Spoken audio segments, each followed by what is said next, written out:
Hello, thank you for the invitation. Thank you for having me here. I had from Rosita a very nice introduction. Yes, my name is Ruth Schagemann, and I'm here as a managing director of the Federal Chamber of German Architects in the Liaisons office in Brussels. So basically, from my background, I deal a lot with European policy, but as the Chamber, we also work with national and regional policy. So this is a bit the direction in which I'm going to head today to make this connectivity between Europe and regional activities.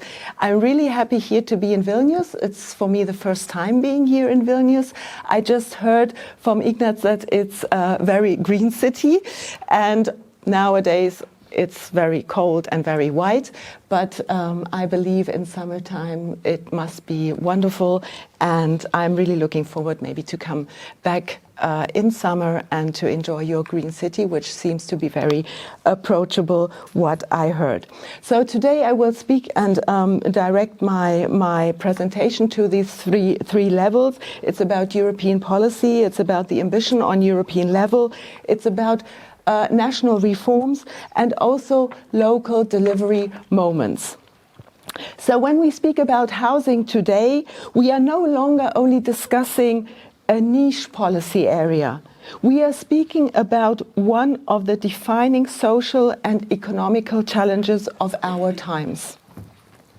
Housing determines whether cities function, it determines whether labor markets work, and increasingly it determines whether citizens feel comfortable and the system is fair.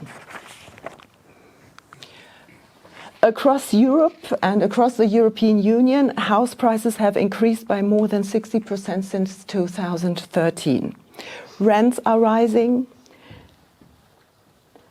The new is not only in numbers, but the new that we are experiencing at the moment around Europe is that who does it affect? It does not only affect anymore only the vulnerable groups, it really affects the middle income households. These are young professionals, nurses, teachers, people that are essential to our economies.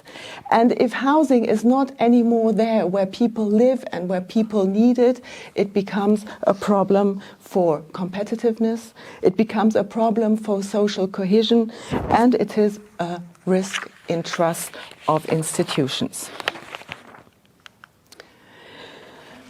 So for a long time, housing was considered out of the box on European level. But today that has changed. You might have heard in the past that we have a commissioner for housing, Dan Jurgensen. He's very active since over several years now with his team on this matter. The European Council, the European Commission, and the European Parliament all recognize that housing is interconnected with on different levels with different elements. It's about economic resilience.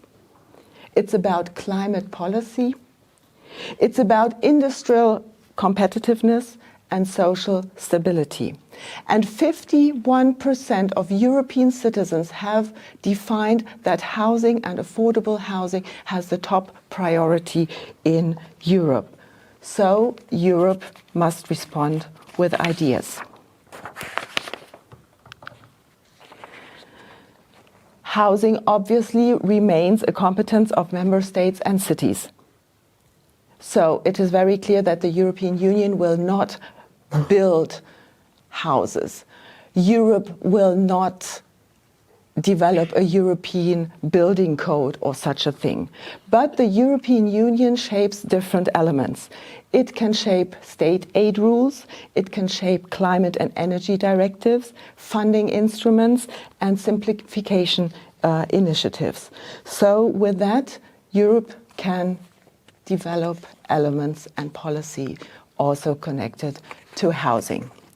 One important element, I don't know if you have heard it from the past, it's the new European Bauhaus. I don't know how many architects. How many architects do we have here in the audience?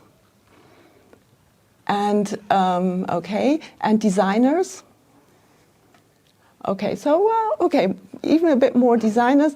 The new European Bauhaus, even if we speak about that Bauhaus, was also connected a lot to design, because the idea of the new European Bauhaus was not only to develop, let's say, an idea on how we want to live together and how we develop our future together, but it was a cross-sectoral approach. So it was addressing designers, engineers, architects, and the idea was about quality, it's about beauty.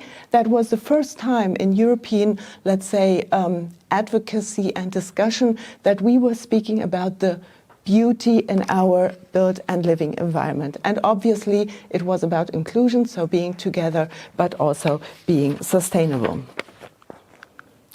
So with that idea of the new European Bauhaus, the whole discussion on European level really changed towards a more inclusive direction, putting quality in the focus of our discussions. For architects, that's very important, and I believe for designers as well, that quality remains throughout all our activities, especially in the outcome. So on European level, at the moment, there is the housing package. It's connected with actions concerning the why, so the EU housing plan. It's about finances and why do we need activities on the housing section. Then we have the European strategy for housing construction. It is the what, and amongst that we have different tools. It's about procurement. Public procurement directive is going to be modernized and changed. And all in all, it's about also a big exercise in analyzing which, let's say, directives or European legal rules achieve this big aim to proceed concerning affordable housing in the future. And if we look at these activities, I spoke about the simplification, but simplification does not mean, in our terms of discussion, deregulation. The European Commission is there really careful and precise with their wording, because simplification does not mean the deregulation. It means cohesion, co-efficiency. It means eliminating contradictions between rules, and this is particularly relevant for the construction sector, which suffers from fragmented permitting. We have been discussing it at the beginning, Ignaz, that the building permit seems to be quite a struggle for us as architects often. It's about overlapping standards and also lengthy procedures on different levels. So here again, how can we proceed? How can we make, let's say, policy more efficient, rules more efficient to achieve affordable housing, and always keeping in mind maintaining quality. So the European Union will also be looking at the state aid. This is only important for you to know that it's going to be hopefully an enabler and not a blocker on the level of housing. Then we have the new European Bauhaus Housing Lab, which is chaired by Ruth Schagemann, and there we have, let's say, the next step. So we are not only speaking about policy, but really about actions. And this lab wants to translate all these activities in real action and is moving towards a narrative of implementation, looking for best practice examples around Europe, showcasing them in the field of housing projects, and especially keeping in mind the sustainability targets and how can we achieve affordable housing in Europe. So a lot of, let's say, people and architects, and urban planners, engineers are working on different levels on this topic. So here I just want to illustrate that obviously if everyone is walking into one direction, it is necessary to have a plan. And the European Commission, the European Parliament, they have a very clear plan for 2026, 2027. You can see here, for example, the EU Public Procurement Directive is going to have its first draft in the mid of this year. Then the Parliament will work on it, the Council will begin to work on it, and at the end, hopefully in 2027, 2028, we will have a revised version of the Public Procurement Directive, which then will go into national transposition. And additional to public procurement, also what I mentioned at the beginning, we have the EU housing package, and also here the different elements have a very clear timeline. Obviously, timelines always shift, like also in architecture, but it's a very clear direction in which everyone is walking. So the next element is now we had a bit an overview on the European level, and now I would like to address the German level, and here not as a best practice example, it's really more as a study case, because we are also under big pressure in the housing sector, and the architects, engineers, we are trying to, let's say, develop ideas in an innovative way to see how we can improve the situation also on national level. And one interesting development that we have is the Gebäudetyp E. It is closely connected also to our Ministry of Justice and our Ministry of Construction. And the idea behind this Gebäudetyp E is to reduce the costs of construction.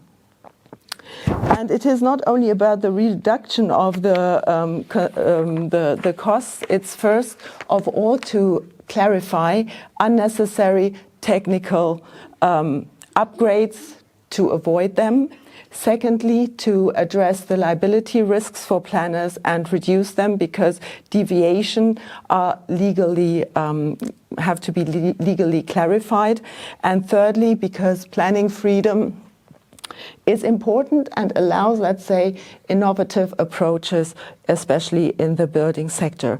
And this aligns strongly with the activities on European level, on the ideas of the simplification agenda, and it shows how national reform can comply with these rules. And then we also have examples. This is a housing example from the colleague Florian Nagler, and it is connected to the Gebäudetyp E. So the Gebäudetyp E is not only a theoretical approach, we also try to then develop according to the Gebäudetyp E, how can it be done in the practical sense. A big discussion that we have at the moment is the debate on systematic construction, modular and serial construction. It's not only a big debate on national level, but it's also a big debate in Germany. And I think here we have to be very clear that the discussion around it can be quite intensive, yes, especially also from the point of view of architects. And I think we have to address very clear to the policymakers here that serial does not mean uniform, and modules have to be very flexible. And the key concept in the systematic prefabrication is about digital planning. It's about coordinating the supply chain, higher degree of prefabrication, and this is a shift of complexity towards the construction site and also towards the planning phase. And if we speak about planning phase, then I think we really have to define very clear also the role of the architect in this system. And here I want to show you with this slide. You see the yellow-orange. That is the intervention of the architect. It has to be independent. We should not be part, let's say, of the contract solution of the systematic approach on modular construction. And if we look at it, the architect has to be at the beginning from the planning. And we said at planning level, we have more impact and it needs more time if we speak about modular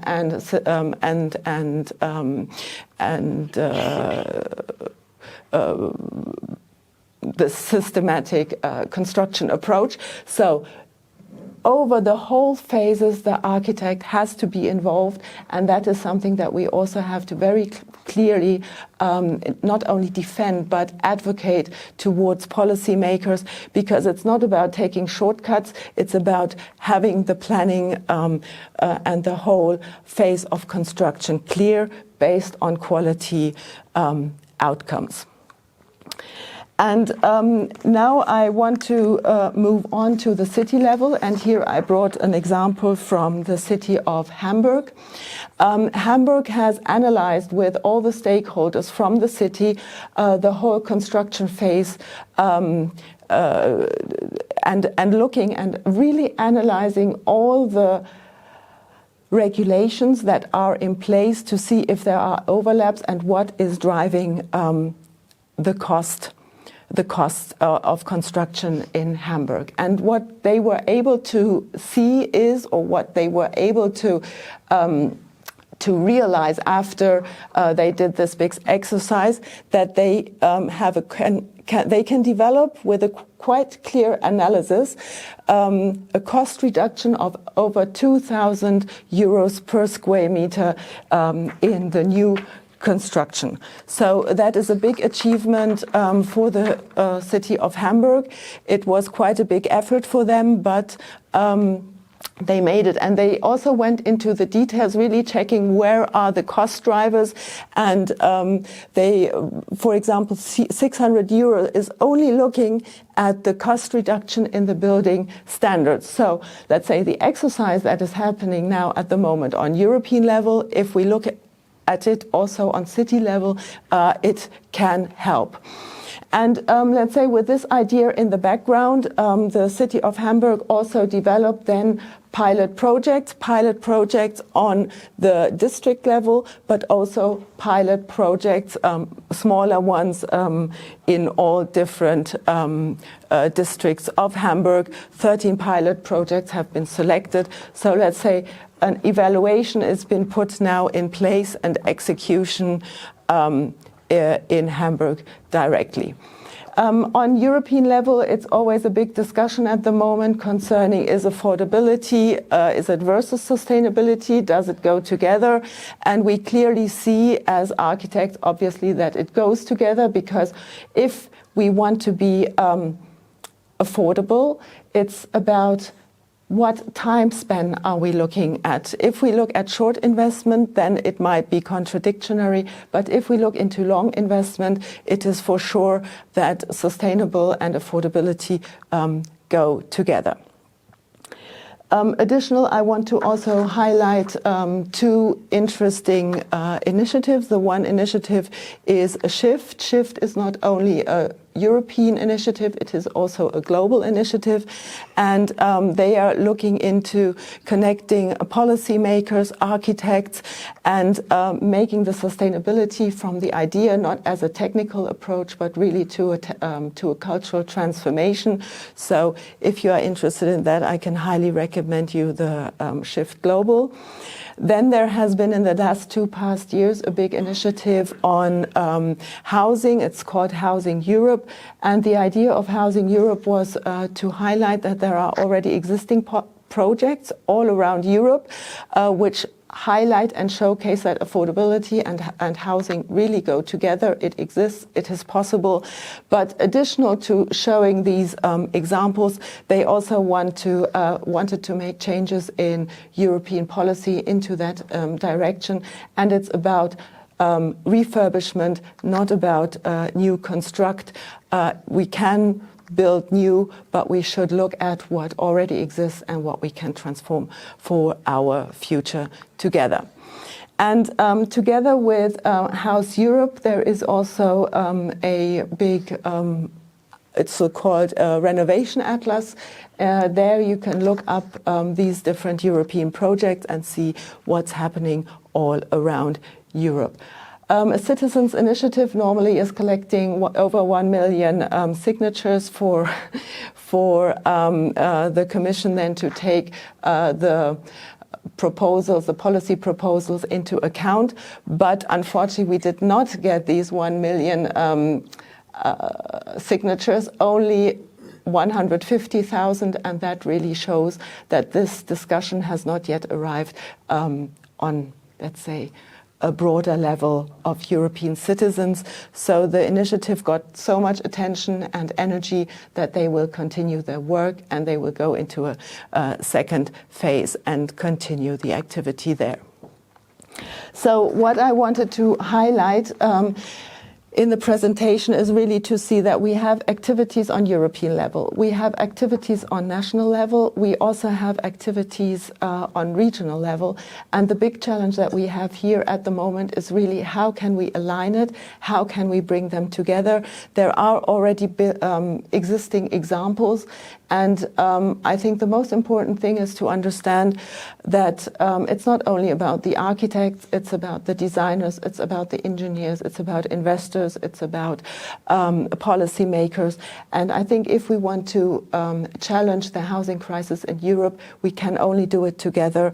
And it's not about policy, it's not about regulations, it's how we want to live together, how we want to safeguard that we have cities in which we want to live, in which we want to feel safe, where we want to raise our children, and yes, how we want to live together in Europe. So I hope I could give you a bit of an overview on the different activities on the different levels, and I'm happy to answer any questions if wanted.